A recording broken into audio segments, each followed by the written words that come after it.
في العلاقات مهم قوي أفهم لغة الحب عند الطرف التاني، مش أفرض عليه لغة الحب بتاعتي. يعني مثلا لو زوجتك قالت لك أنت بتحبني، فأنت تقول لها ما أنت عارفة أني بحبك. صدمة. هي مش هتفهم ده، هي عايزة تسمع ده.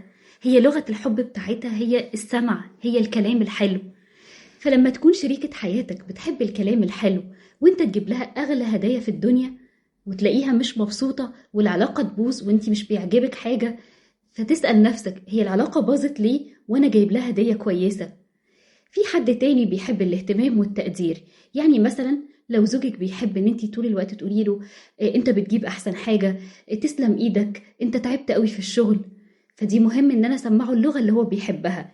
في حد لغة الحب بتاعته هي الكواليتي تايم، يعني وانت معايا انا مهم قوي ان انت تبقى مركز معايا، ذهنك كله حاضر معايا، بتسمعني باهتمام، مش مشغول بالموبايل. في حد تاني لغة الحب بتاعته هي الفيزيكال تاتش. فلما اجي انا احكي لك المشكلة بتاعتي، انا مش محتاجة منك ان انت تفضل تلومني ولا ان انت توجد لي حلول. انا محتاجة طبطبة، انك تقولي ما تزعليش، تطبطب عليا.